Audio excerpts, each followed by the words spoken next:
This particular moment in my life exists as a disturbing memory that I cannot shake away, that will never go away, just so long as I live. It'll be one of those things so terrifying that it'll still be just as keen in my mind on my deathbed as it was the day it occurred. At the time, I was working at a shitty little fast food place. The only thing worse than working at a shitty fast food place is working at a shitty fast food place on the night shift, by yourself, without a vehicle. Especially when you just so happen to live in the heart of rural Louisiana. Such was my case some years ago, the night this event happened to me. During this time, I lived quite a few miles away from the restaurant I worked at, and due to my lack of a vehicle or any access to a public bus system, I was dependent on others for my transportation to and from work. One night, after a busy evening of serving customers, I closed the store and locked up the restaurant. When I phoned for my ride, nobody answered. Now, I'm not here to throw a pity party, but I can't help to express anger at the fact that the person who drove me to and from work was my roommate, who had a car but no fucking job. And I was basically the only person in our house who paid the rent at this time. And this loser had the carelessness to fall asleep, leaving me no fucking option but to walk. Again. This was not the first time that this had happened. The first time it took me an hour and a half to get home, walking briskly. And to those of you who have never been to the rural regions of Louisiana, you have no clue. Here we have what is called a bayou. It's basically swamp. Thick, murky, moist, fog-laden, mosquito-swarming, gator-infested, crappy-smelling swamp.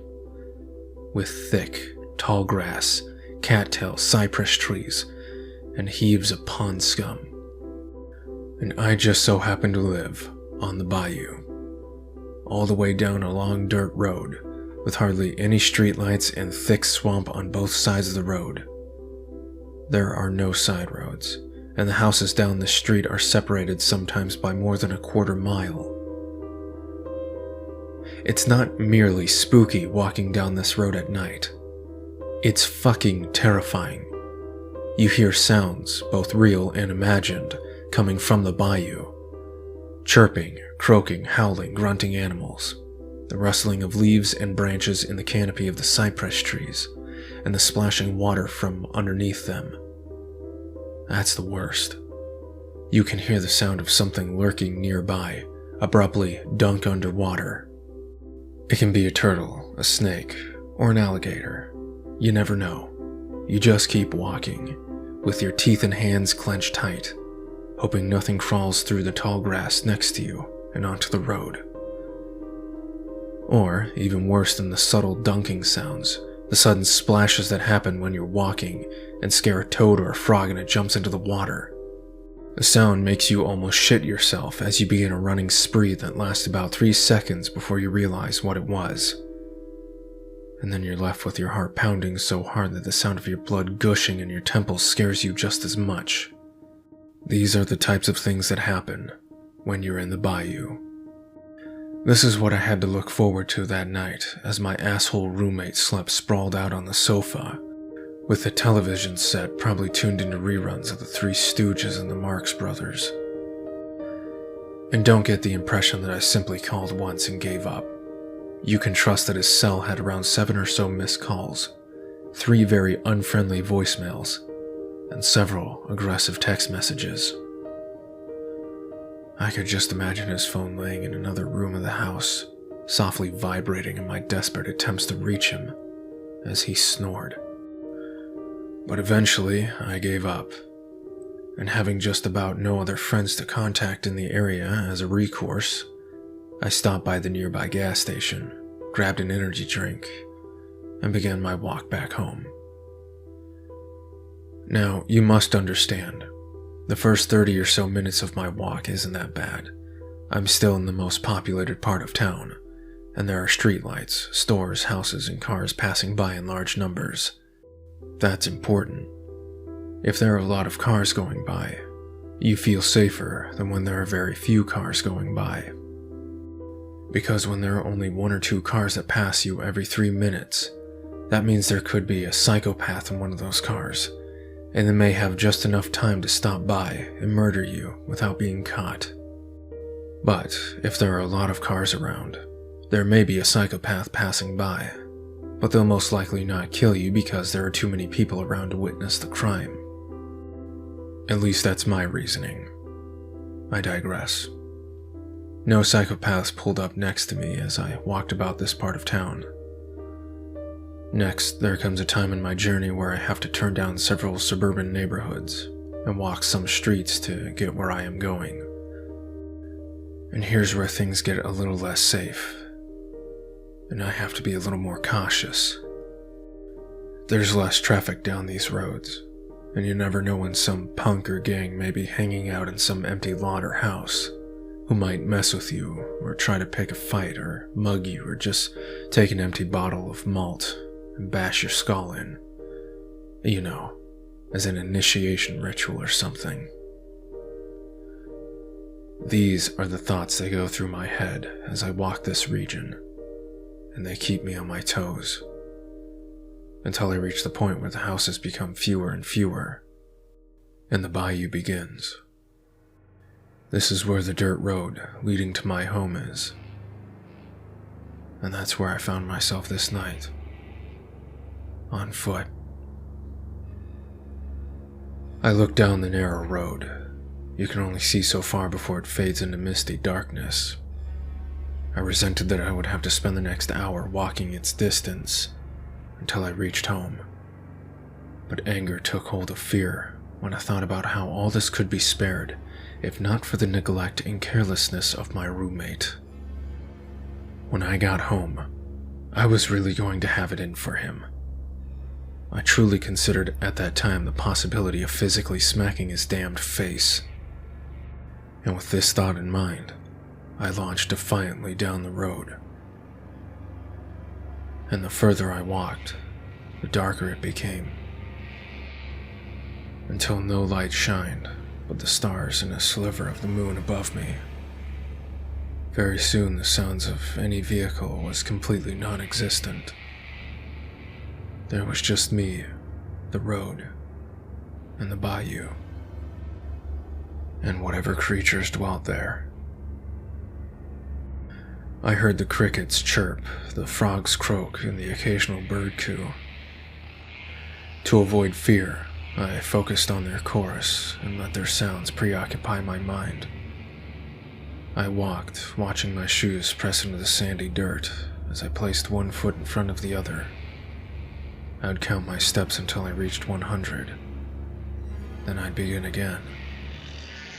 I tried to lose myself in the repetition. My shoes became damper and damper, and I felt the soles of my feet become moist. I stopped counting to ponder whether I should smack my roommate with a wet sock. But my thought was interrupted when I glanced up for a moment. Saw that I was not alone on this road. A sharp panic seized my heart and I became very nervous. A long distance up ahead of me, I could discern the soft silhouette of a figure. It was so far away that I couldn't tell whether it was moving ahead or in my direction. I froze, and I could feel the blood gushing in my temples. What were the chances of there being some malicious punk wandering this street at night looking to rob me or pick a fight? This was the reassuring thought I had as I tried to convince myself that I was safe. I tried to keep calm, to not let my nerves get the best of me. I mean, whoever this was probably just as frightened of the prospects of me as I was of them. If they had already detected me, that is. I didn't know what to do. Run? There was only 2 directions. Continue walking. And what were the risks? As I stood there, I saw the figure was indeed moving in my direction, and its form was becoming more defined.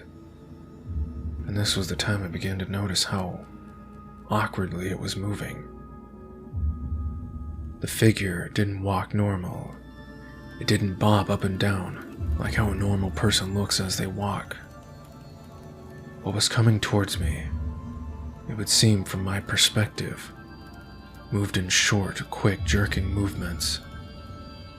And I could see from what light was present how its twitchy limbs projected from its torso, and how it was getting closer. Now its head stuck out from a neck that was longer than any human neck should be, and how at this time I could now faintly hear the noises that it seemed to make, the sound of suckling, and how it was moving quicker, and how its face lifted, and I could see its eyes glare like glowing yellow beads, and how these wide, beady eyes locked onto mine, staring at me, and how it stopped, and how we were both there, motionless, yards away, looking at each other, and how it let out the most ungodly, inhuman screech I have ever heard. Like a pig being gutted, it squealed violently, and the sound resounded through the bayou, and the chirping and croaking of crickets and frogs stopped. Everything stopped, and the rumbling and humming, that was all that could be heard afterwards.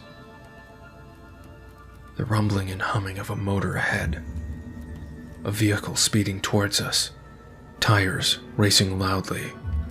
The thing in front of me hunched over and turned to see the headlights beaming our way. It hissed, getting down on all fours, only pausing for a moment to turn back towards me, gawking at me with those wide eyes, before crawling hastily into the swamp. The vehicle that scared the thing away was my roommate's car. He never saw it, whatever it was, and I never wanted to see it again. I moved as soon as I could, and haven't been there since.